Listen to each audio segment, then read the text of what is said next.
नमस्कार। SPT news पर आपका स्वागत है। पेश है 15 अप्रैल बुधवार दोपहर 1:15 राजस्थान की बड़ी खबरें। राजस्थान के करोड़ों किसानों के लिए एक सुखद और राहत भरी खबर सामने आई है। प्रदेश की भजनलाल सरकार ने अन्नदाताओं को कड़कड़ाती ठंड, जहरीले जीव जंतुओं के खतरे और अंधेरी रातों में सिंचाई करने की मजबूरी से निजात दिलाने का मास्टर प्लान तैयार किया है।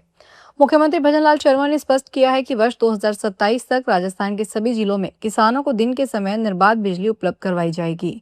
ऊर्जा विभाग की उच्च स्तरीय बैठक की अध्यक्षता करते हुए सीएम भजनलाल शर्मा ने बताया कि राज्य सरकार के बेहतर प्रबंधन से अब तक 24 जिलों में किसानों को दिन में बिजली दी जा रही है। राजस्थान में अब सूरज के तेवर तीखे होने लगे हैं। अब राजस्थान की राजधानी जयपुर सहित जैसलमेर, बाड़मेर, उदयपुर, जोधपुर सहित कई जिलों में तापमान में भारी बढ़ोतरी दर्ज की गई है।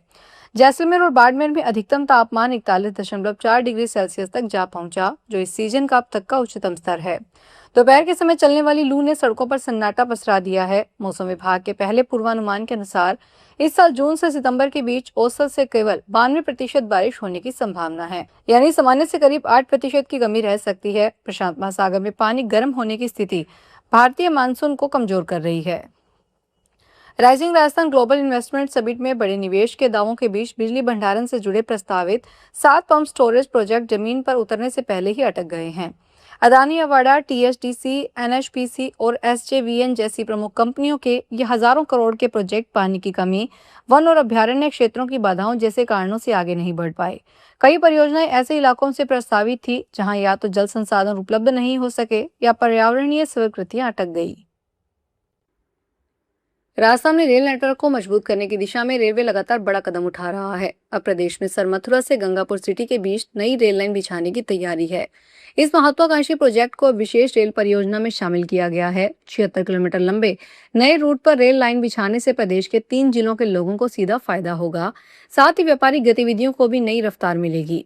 अभी धौलपुर से सरमथुरा के बीच 74 किलोमीटर लंबे रूट पर आमान परिवर्तन का काम चल रहा है, जो दिसंबर 2026 तक पूरा होना है।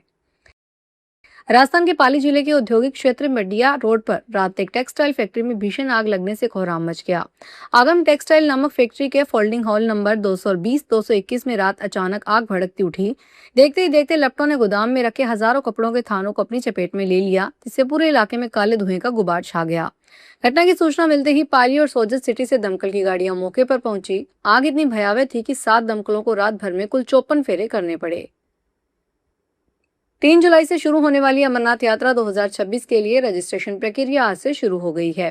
पहले ही दिन सुबह से विभिन्न बैंकों के बाहर श्रद्धालुओं की लंबी कतारें देखने को मिली। अनुमान है कि इस बार भी बड़ी संख्या में श्रद्धालु यात्रा में शामिल होंगे। इसे देखते हुए प्रशासन सुरक्षा और स्वास्थ्य सुविधाओं को लेकर पूरी तरह अलर्ट है। श्रद्धालु अपनी सुविधा के अनुसार ऑनलाइन और ऑफलाइन दोनों माध्यमों से पंजीकरण कर सकते हैं। देश भर की अधिकृत बैंक शाखाओं में जाकर रजिस्ट्रेशन करवाया जा सकता है। यहाँ पहले आओ पहले पाओ के आधार पर परमिट जारी किए जाते हैं। राजस्थान के क्रिकेट प्रेमियों के लिए खुशखबरी है। जयपुर में आयोजित होने वाले आईपीएल मैचों के टिकटों की ऑनलाइन बिक्री शुरू कर दी गई है। बता दें कि राजस्थान रॉयल्स ने अभी आरआर और दिल्ली कैपिटल्स के बीच 1 मई को खेले जाने वाले मैच के टिकट जारी किए हैं। टिकटों की कीमत 1800 रुपए से शुरू होकर 40,000 रुपए तक है। मुकाबलों की ऑफलाइन बिक्री की तिथि अभी घोषित नहीं की गई है। ऑफलाइन टिकटों की बिक्री संभवतः 18 या 19 अप्रैल से शुरू हो सकती है। पंजाब में आम आदमी पार्टी के राज्यसभा सांसद अशोक मित्तल ने 9 ठिकानों पर एनफोर्समेंट डायरेक्टर ने रेड की है। आज सुबह 7:30 बजे दिल्ली से ईडी की टीमें जालंधर में उनके घर, लवली प्रोफेशनल यूनिवर्सिटी समेत अन्य ठिकानों पर पहुंची। घर के बाहर पुलिस फोर्स तैनात की गई है। अशोक मित्तल इस वक्त अपने जालंधर स्थित घर में मौजूद हैं। सूत्रों के मुताबिक यह मनी लॉन्ड्रिंग से जुड़ा मामला है, जिसे अशोक मित्तल और उनके बेटे से जोड़ा जा रहा है। करीब 12 दिन पहले आम आदमी पार्टी ने सांसद राघव चड्ढा को राज्यसभा के उपनेता पद से हटा दिया था। अजमेर के पुरानी मंडी स्थित एक दुकान से एक महिला का बैग चोरी होने का मामला सामने आया है। बैग में नए कपड़े, कैश और एक सोने की चैन रखी हुई थी। पीड़ित महिला ने कोतवाली थाने में चोरी की रिपोर्ट दर्ज करवाई है। पुलिस सीसीटीवी में दिख रही युवतियों की तलाश कर रही है। शालिनी ने कहा कि दुकान के काउंटर पर मैंने बैग रखा था, जिनको 3 युवतियां चुरा कर ले गई। बैंक में 5,000 रुपए कीमत के नए कपड़े, 1,500 रुपए कैश और 2 तोला सोने की चैन रखी थी। वे सोने की चैन को ठीक करवाने के लिए बैग में रखकर लाई थी। राजधानी दिल्ली के रोहनी इलाके में आज बुधवार तड़के झुग्गियों में लगी भीषण आग ने एक ही परिवार के 3 लोगों की जान ले ली। मृतकों में पति पत्नी और उनके करीब 2 साल की मासूम बेटी शामिल है। घटना के बाद इलाके में अफरा तफरी मच गई। दमकल विभाग के मुताबिक आग करीब 1:25 पर बुद्ध विहार इलाके में लगी। सूचना मिलते ही दमकल की गाड़ियों को मौके पर भेजा गया। कड़ी मशक्कत के बाद आग पर काबू पाया गया, लेकिन तब तक तीनों की जान जा चुकी थी। फतेहगढ़ साहिब में श्रद्धालुओं से भरी बस पलट गई। इसमें 7 श्रद्धालुओं की मौत हो गई, वहीं 21 लोग घायल हो गए।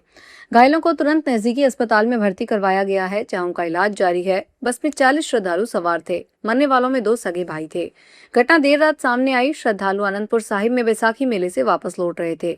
इस बीच गांव हिम्मतपुरा के पास बस तकनीकी खराबी आ गई। इसके बाद बस अनियंत्रित होकर बिजली के खंभे में टकराकर पलट गई। बस में बैठी सवारी का कहना है कि बस के पलटने के बाद उसमें अचानक करंट आ गया। मध्य प्रदेश के क्रूनो नेशनल पार्क से निकला चीता KP30 इन दिनों राजस्थान के बारां के अटरू उपखंड क्षेत्र में विचरण कर रहा है। इस चीते ने टिगरी गांव के खेतों में अपनी उपस्थिति दर्ज करवाई है, जिससे ग्रामीणों में कौतूहल के साथ साथ भय का माहौल भी है। प्रत्यक्षदर्शियों के अनुसार चीता KP3 खेतों में स्वतंत्र रूप से घूम रहा है। शिकार के दौरान उनकी फुर्ती और आक्रामकता देखकर ग्रामीण अचंभित है। एक और जहाँ क्रूनो से आए इस चीते को देखने के लिए लोगों में उत्साह है, वहीं दूसरी ओर लगातार हो रहे शिकार ने किसानों की चिंता बढ़ा दी है। चीते की लोकेशन ट्रेस होने के बाद से वन विभाग की टीम हाई अलर्ट पर है।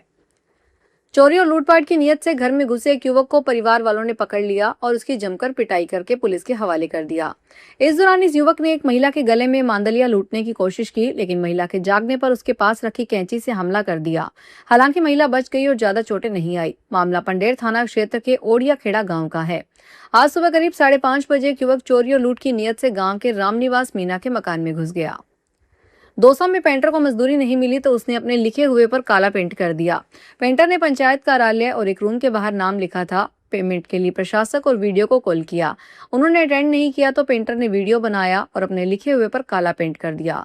मामला लालसोट क्षेत्र की ग्राम पंचायत दौलतपुरा में है। पेंटर ने काला पेंट दिखाते हुए खुद वीडियो बनाया और पंचायत प्रशासक व वीडियो पर मजदूरी का भुगतान नहीं करने के आरोप लगाए। उज्जैन के महाकाल मंदिर में भक्ति और आस्था की एक अनोखी तस्वीर देखने को मिल रही है। सीहोर से आया एक बच्चा महाकाल के दर्शन नहीं कर पाया तो उसने बहुत जोर जोर से रोने लगा। बच्चे को महाकाल के लिए निस्वार्थ प्रेम ने न केवल श्रद्धालु बल्कि प्रशासन का भी दिल जीत लिया। नन्हे भक्त की इस अनन्य भक्ति को देखते हुए मंदिर प्रशासन ने संवेदनशीलता दिखाई। अधिकारियों ने तुरंत फैसला किया कि इस बच्चे की भक्ति का सम्मान किया जाना चाहिए। नियमों में ढील देते हुए उस बच्चे और उसके परिवार के लिए विशेष प्रवेश की व्यवस्था की गई। बच्चे को न केवल दर्शन करवाए गए बल्कि उसे बाबा महाकाल की चौखट तक ले जाया गया, जहां उसने शांति से मत्था टेका और आशीर्वाद लिया। फिलहाल इस बुलेटिन में इतना ही, फिर हाजिर होंगे बड़ी खबरों के साथ।